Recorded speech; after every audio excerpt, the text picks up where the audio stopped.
बंगाल कांग्रेस के नए अध्यक्ष ममता बनर्जी को साध लेंगे। अधीर रंजन का क्या होगा? ममता बनर्जी के खिलाफ राहुल गांधी का स्टैंड पूरी तरह से साफ हो गया है। नए बंगाल कांग्रेस अध्यक्ष शुभंकर सरकार ने सबके लिए दरवाजा खुला होने की ये बात और भी पक्की कर दी है। सवाल है कि अब अधीर रंजन को कौन संभालेगा? शुभंकर सरकार पश्चिम बंगाल कांग्रेस के नए अध्यक्ष बन गए हैं। शुभंकर सरकार ने सीनियर कांग्रेस नेता अधीर रंजन चौधरी की जगह ली है और इसके साथ ही ममता बनर्जी के खिलाफ बंगाल में एक बुलंद आवाज को खामोश कर दिया गया है। कांग्रेस अध्यक्ष मल्लिकार्जुन खड़गे ने दो महत्वपूर्ण नियुक्तियां की हैं, एक बंगाल में और एक कश्मीर से। बंगाल में ममता बनर्जी के मनमाफिक और जम्मू कश्मीर में विधानसभा चुनाव को देखते हुए अब यूथ कांग्रेस की कमान संभाल रहे श्रीनिवास बीवी की जगह अब उदय भानु चीप को जिम्मेदारी दे दी गई है। श्रीनिवास बीवी की ज्यादा चर्चा कोविड काल में उनके काम को लेकर होती रही है, लेकिन कई बार तो वो बीजेपी और प्रधानमंत्री नरेंद्र मोदी के खिलाफ राहुल गांधी से भी ज्यादा आक्रामक देखे गए हैं और लाठियां भी खूब खाई हैं,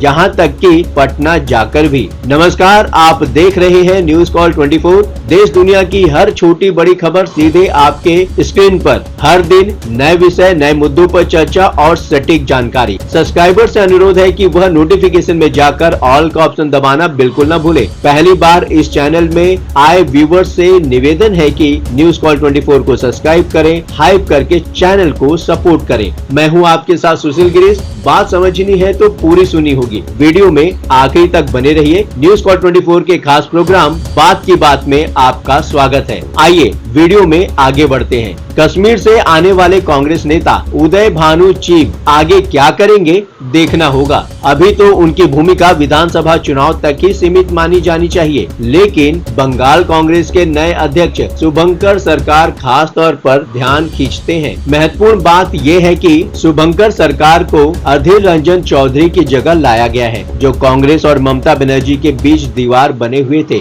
ऐसे में सवाल ये भी उठता है कि जिम्मेदारियों से मुक्त हो चुके अधीर रंजन को अब कैसे काबू किया जा सकेगा। शुभंकर जितने फायदेमंद है उतने ही नुकसानदेह भी। लोकसभा में भी राहुल गांधी से पहले कांग्रेस का नेतृत्व कर चुके अधीर रंजन पश्चिम बंगाल में ममता बनर्जी और तृणमूल कांग्रेस के लिए सबसे बड़ा कांटा थे, लेकिन कांग्रेस नेतृत्व ये भूल गया कि वो महज एक कांटा नहीं था। वो अकेला शख्स कांग्रेस की हिफाजत के लिए कांटों के बाढ़ जैसा रहा है। ये ठीक है कि अभिषेक बनर्जी कहते हैं कि अधीर रंजन चौधरी के कट्टर विरोध के चलते पश्चिम बंगाल में कांग्रेस और टीएमसी के बीच चुनावी गठबंधन नहीं हो सका। ये भी ठीक है कि ममता बनर्जी के कांग्रेस से उखड़े रहने के पीछे अधीर रंजन बड़ी वजह थे, लेकिन ये भी समझ लेना जरूरी है कि बंगाल में कांग्रेस बचाए रखने में अधीर रंजन से बड़ा योगदान भी किसी का नहीं है।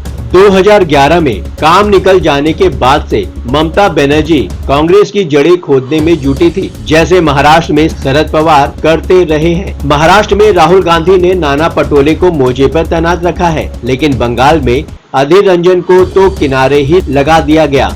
लोकसभा स्पीकर चुनाव के वक्त ममता बनर्जी नाराज हो गई थी, तो मनाने के लिए राहुल गांधी को फोन करना पड़ा था, जबकि ममता बनर्जी ने कभी राहुल गांधी की परवाह नहीं की, तब भी जब राहुल गांधी कांग्रेस अध्यक्ष हुआ करते थे। ममता बनर्जी 10 जनपद जाकर सोनिया गांधी से मिलती। अगर राहुल गांधी वहां मिल गए तो ठीक, वरना न तो इंतजार करती थी, न ही कभी अलग से मुलाकात होने के लिए प्रयास करती नजर आई हैं। राहुल गांधी को नेता प्रतिपक्ष की कुर्सी भले मिल गई हो, महुआ मोइत्रा ने भले ही संसद में राहुल गांधी को अपना नेता तक बता डाला हो, लेकिन जब तक ममता बनर्जी सार्वजनिक तौर पर ऐसी मान्यता और मंजूरी नहीं देती और सोनिया गांधी की तरह सम्मान नहीं देती, बाकी चीजें कोई खास मायने नहीं रखती। शुभंकर सरकार की बातों से भी लगता है कि वो ममता बनर्जी के प्रति नरम रुख रखने वाले हैं। शुभंकर की एक खासियत ये भी है कि उनको लेकर बंगाल कांग्रेस में सर्वसम्मति तो बताई ही जा रही है। अधीर रंजन को भी उनको लेकर कोई खास आपत्ति नहीं है। ममता बनर्जी के हिसाब से देखें तो बंगाल में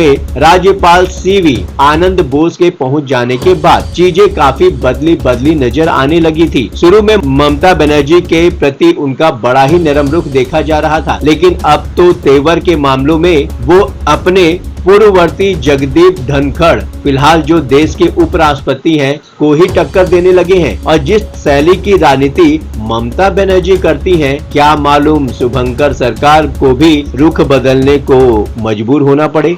अब अधीर रंजन को कौन कंट्रोल करेगा, सवाल ये उठता है। अधीर रंजन जी ने जो भी किया वो सही था। वो बंगाल में पार्टी को मजबूत करने की कोशिश कर रहे थे। वो कार्यकर्ताओं के खिलाफ होने वाली जातियों का विरोध कर रहे थे। अधीर रंजन के पक्ष में शुभंकर सरकार की बातों को राजनीतिक बयान की तरह ही लिया जा सकता है, लेकिन जिस तरह सभी के लिए दरवाजे खुले होने की बात वो कर रहे हैं, उसका फायदा तो तभी होने वाला है जब ममता बनर्जी भी ताली बजाने को तैयार हो। और अब तक का ट्रैक रिकॉर्ड तो यही बता रहा है कि गुंजाइश बहुत कम ही है। शुभंकर सरकार के लिए ममता बनर्जी के साथ निभाने से कहीं ज्यादा चुनौतीपूर्ण अधीर रंजन के साथ काम करना। जब तक अधीर रंजन कांग्रेस में है वो तो बदलने से रहे, और मुश्किल तो तब खड़ी होगी जब वो राहुल गांधी के साथ भी ममता बनर्जी जैसा व्यवहार करने लगे। आपको क्या लगता है, बंगाल कांग्रेस के नए अध्यक्ष ममता बनर्जी को साध लेंगे? बातों ही बातों में मुद्दे की बात हो जाती है। अब आपकी बात नहीं रहेगी अनसुनी। आपकी सोच, आपकी सलाह और आपकी राय हमारे लिए मायने रखती है। कमेंट करके अपनी प्रतिक्रिया अवश्य दें। लगातार खबरों से अपडेट रहने के लिए चैनल को सब्सक्राइब करें, फॉलो करें। आज के लिए बस इतना ही। बने रहिए न्यूज़ कॉल 24 के साथ।